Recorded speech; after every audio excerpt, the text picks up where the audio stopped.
application, or they can use it to request recommendation letters. Because that's our next big problem. Recommendation letters. I mean, when I ask students in the auditorium or at workshop, how many of you have a recommendation letter? One or two hands will go up. And I said, well, how did you get the recommendation letter? I just asked my teacher. Now, students have problems getting recommendation letters, don't they? And good recommendation letters. Why? Because we're busy. People in the community are busy. What do you say in a recommendation letter? And you need recommendation letters from teachers, counselors, community leaders. You need a variety of them, and they need to be good. You can't go to your friend and say, hey, write me one, I write you one, make it good. You know, you can't have recommendation letters from your friends or from your family, your mother, your father. It's out of your control. But every time I've gone to different award ceremonies and scholarships, they read parts of recommendation letters and part of the essays. They're important, determining factors for students winning the scholarship.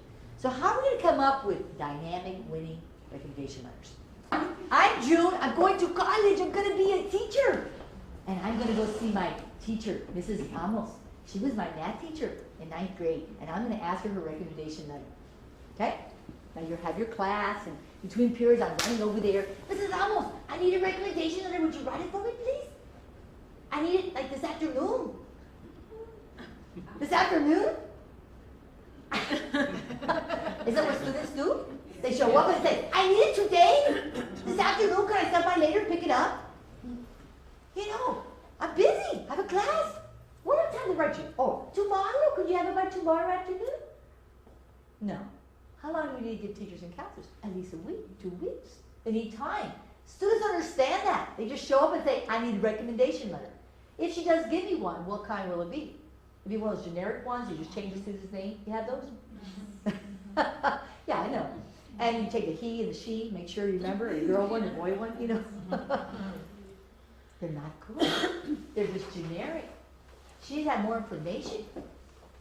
What could I give her? Okay, look at page 53 in your workbooks. What if I gave my teacher a request form? All typed right from my CD. Huh? A request form. And it had two Mrs. Ramos from June McBride. Gave her some directions. There's an A form and there's a B form. The A form is to whom it may concern, and the B form is for a specific name to a scholarship. And it gives them direction. Basically, I need a request and recommendation letters. These are some things you can add. And the bottom, it gives information about additional comments. Remember, I was in your third period class last year in 9th grade, or I was your student assistant, or I was in your club, or I was on your team. Give the teacher a little more information about you. Is that enough? Not enough? No. What can I add that I just wrote about my obstacles, my dreams? What did I just write? My essay. Whoa, what if I added my essay? Then what else could I add? That resume we just looked at, basically it's all my information, right? So I can start by adding my request form. Then I would add that winning essay. Then that resume that we just saw in the scholarship application. And one more thing I could add. What would that be? Tips. All right, tips? You mean tips for my teacher? Yes. Look at the tips page. What does it have on there? It actually is information for teachers and counselors to write right off of there if they want. Information, actual sentences and phrases from winning recommendation letters, which I have on one page.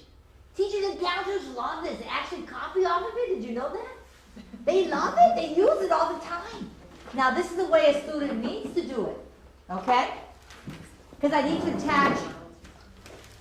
actually attach how many things? 4 different things. But I need to add one more thing that's very important when I see my teacher, and that is a thank you note. Okay?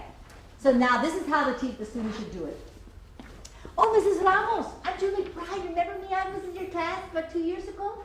I'm going to college. I'm going to be a teacher. And would you write a recommendation letter for me, please? I need it in about 2 weeks. About 2 weeks, right? Okay. First of all, here's a thank you note for you. Because I appreciate it takes time for you to do this This letter, okay? Here's a request form, all typed. My winning essay. Wow. This is a resume with all my information, all of my clubs, my participation, community service, everything's listed there for you. And here's some tips. So you could have some information about how to write that winning recommendation letter for me.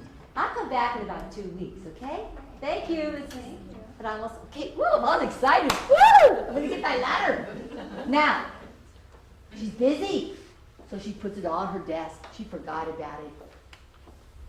Ay, mi carta. But what's sitting on the desk? The reminder. So a couple of days, if even a week passes, she picks it up. First, she reads the thank you note. How many thank you notes have you received the last year?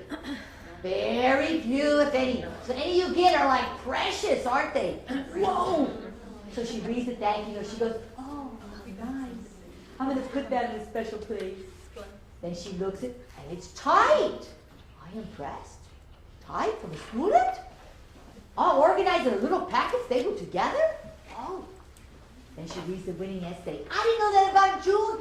20 children in her family. She cooks and cleans. She takes care of those kids. They travel. They pick arches. Wow. Look at her community service. Then she goes through the papers, and she sees the resume. Everything's so organized and typed. Then she sees the tips. Whoa, tips. I can copy right over here, yes. I can make this a dynamic recommendation letter. What kind of recommendation letter do you think June's going to receive? A winning recommendation letter. It's a determining factor for them winning.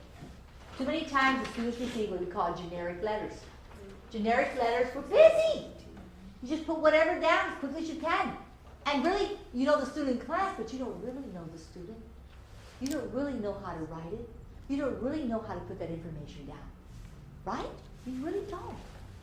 So now I come back, oh, this is almost mi carta, my letter. Oh, thank you, this is awesome. You see, I have a winning recommendation letter. Let's give her a big hand, come on. Now we laugh about this, but this works. It works. I have my students thumbing through awesome recommendation letters. How many do we need? 3? 4? As many as you can get. Because you pick and choose the good ones and the bad ones. I've seen like awesome ones. I've seen, a teacher wrote that? Awesome. We have to pick and choose the best letters. They work. And now since I've written that teacher a recommendation letter, when I need another one, do you think she's going to be very nice about giving me another letter? How many copies are requests? 5. 5 an original letterhead. And I make copies for the local scholarships that would accept a copy. And then always ready to request more on letterhead. I'm not tied to one scholarship, not 2, as many as I can. So I'm going to need a lot of recommendation letters. And I need to maintain how many copies of every recommendation letter? At least 10 at all times in my portfolio. 10's a magic number. 10. 10 of everything. Okay?